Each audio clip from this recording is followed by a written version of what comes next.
The concept appears early, embedded not in commentary, but in command. 6 days you shall labor and do all your work, but the seventh day is a Sabbath. At first glance, it reads as a spiritual instruction, a boundary set by divine authority, a day reserved for God, separated from the ordinary rhythm of life. But that reading, while not incorrect, is incomplete. Because the structure itself is unusual, the command does not begin with rest, it begins with work. 6 days you shall labor. This is not a prohibition of effort, it is an organization of it. A system. Work is expected, even demanded, but it is confined, given edges, contained within a rhythm that forces interruption, and that interruption is not optional, it is scheduled. In the ancient world, this was not intuitive. Agricultural societies did not pause. Crops did not wait. Livestock required constant attention. Trade routes moved continuously. Survival itself depended on consistency. To stop working for one full day every week was not simply inconvenient.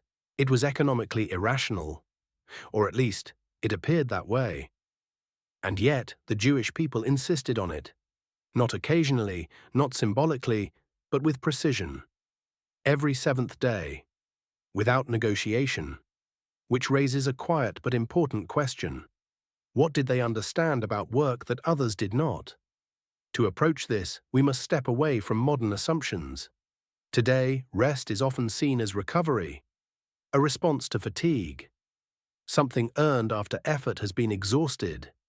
But the Sabbath is not positioned at the end of collapse. It arrives before collapse. It is preventive. This is a different model entirely. It suggests that the purpose of rest is not to repair damage, but to prevent it from occurring in the first place. There is a passage in Exodus that expands the instruction. For in 6 days the Lord made the heavens and the earth, and on the seventh day he ceased and was refreshed. The wording is careful, ceased. Not because the work was too difficult, not because the Creator required recovery, but because the work was complete within its boundary. The cessation is deliberate, structured, final. From an economic perspective, this introduces an unusual constraint. If work must stop on the seventh day, then all necessary labor must be completed within 6. This forces prioritization. It eliminates excess. It demands clarity.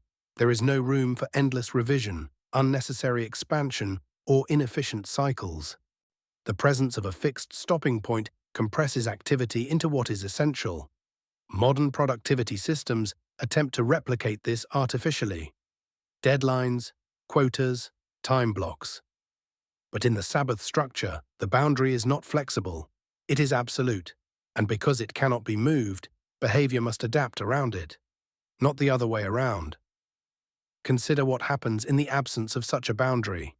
Work expands, not because it needs to, but because it can. Tasks that should take hours begin to occupy days. Decisions are delayed, adjustments are made without urgency. There is always more time, and so time is consumed. The system becomes inefficient not through lack of effort, but through lack of constraint. The Sabbath introduces constraint, and with it a form of discipline that is difficult to replicate voluntarily. But this is only the surface. The deeper logic begins to emerge when we examine decision-making. Continuous work creates a particular kind of cognitive state. Attention narrows. Judgment becomes immediate rather than reflective. The mind, under constant demand, shifts towards speed instead of accuracy. This is not failure, it is adaptation. The brain optimizes for survival under pressure, not for long-term planning. Ancient Jewish law recognized this pattern without naming it explicitly. By enforcing a full cessation of labor, it created a recurring interruption in that state. A reset, not of energy alone, but of perspective. During the Sabbath, certain activities were restricted. Not only physical labor, but forms of creative work. Transactions, production, control over the environment, and the individual steps out of the role of operator and becomes, briefly, an observer. This shift is subtle, but economically significant. An operator acts within a system. An observer evaluates the system itself. Without that shift, errors accumulate. Strategies persist beyond their usefulness. Inefficiencies become normalized. The system continues, but its direction degrades. In modern terms, this might be described as the difference between working in a business and working on it. But the Sabbath is more radical. It does not allow partial disengagement. It requires full withdrawal. And because it is repeated weekly, it creates a rhythm of continuous reassessment.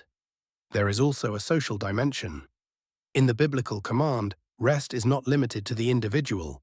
Your son, your daughter, your servant, your animal, even the stranger within your gates, all are included. This is unusual. In most economic systems, rest is hierarchical. Those with power rest, those without continue to labor. But here, rest is universal, which produces a secondary effect. It synchronizes the entire community. Markets pause, transactions halt, production stops. For a brief period, the system is still. This collective pause reduces competitive pressure. No one gains advantage by continuing to work because no one is permitted to. The incentive structure shifts. Instead of constant acceleration, there is a shared rhythm. Expansion, then cessation. Action, then reflection. Over time, this creates stability, not through increased activity, but through controlled interruption. The system breathes, and in that breathing, it maintains its integrity. Well, it is at this point that the common misunderstanding begins to appear.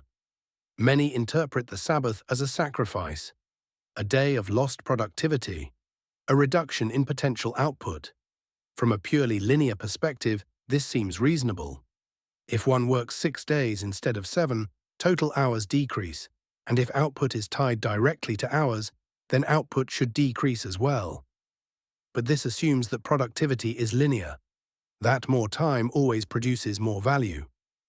The historical evidence suggests otherwise. In practice, systems that operate without interruption tend to degrade, not immediately, but gradually. Errors increase, quality declines, maintenance is neglected, and eventually the cost of correction exceeds the value of the additional output. The Sabbath interrupts this process. It forces maintenance, or not of machines, but of judgment. Not of tools, but of attention. It creates a recurring moment where the system is not being pushed forward, but examined. This is where the deeper economic logic begins to reveal itself. Because wealth, in its durable form, is not created by constant activity. It is created by correct decisions. And correct decisions require clarity. Clarity requires distance. Without distance, the individual becomes absorbed in the process. They cannot see its flaws because they are inside them. They cannot evaluate its direction because they are moving with it. The Sabbath provides distance, regularly, predictably, without negotiation. There is a passage in Deuteronomy that adds another layer. Remember that you were slaves in Egypt. Therefore the Lord your God commanded you to keep the Sabbath day. The connection is not immediately obvious. What does slavery have to do with rest? But the implication is precise. Slavery is not defined only by physical bondage. It is defined by the absence of control over one's time, the inability to stop. In this sense, continuous work, even when self-imposed, begins to resemble a form of internalized constraint. The individual becomes dependent on motion, unable to pause without discomfort, unable to disengage without anxiety. The system controls them, rather than the other way around. The Sabbath reverses this. It restores control, not by increasing power, but by enforcing limitation. You will stop, regardless of unfinished tasks, regardless of potential gain, regardless of external pressure. This is not intuitive. It runs against the instinct to maximize, to capture every opportunity, to extend effort as far as possible. But the Jewish framework introduces a different principle. That unbounded effort is not strength. It is instability. A system without limits cannot sustain itself. It consumes resources without replenishment. It expands without structure. And eventually it collapses under its own weight. The Sabbath imposes a limit, and in doing so preserves the system. Over generations, this produces a compounding effect, not through increased labor, but through preserved clarity, better decisions, fewer catastrophic errors, more stable structures, wealth that endures, not because it grows quickly, but because it is not destroyed. Naniu. This is rarely how the concept is presented. In modern discussions, rest is often framed as optional, a tool for comfort, a reward. But in the ancient Jewish system, it is structural, non-negotiable, embedded into the rhythm of life. And this brings us finally to the underlying logic. The Sabbath is not simply about stopping work, it is about preventing the type of work that leads to loss, the kind that appears productive in the moment but erodes value over time, the kind driven by fatigue, urgency, or lack of perspective. By interrupting that cycle, the system protects itself. It ensures that effort remains aligned with intention. That activity does not drift into inefficiency. That decisions are made from clarity, not pressure. In this sense, the Sabbath is not a withdrawal from economic life. It is a mechanism that sustains it, quietly, consistently, without spectacle. And so the ancient instruction remains, 6 days you shall labor, but not 7, because the 7th day is not a loss.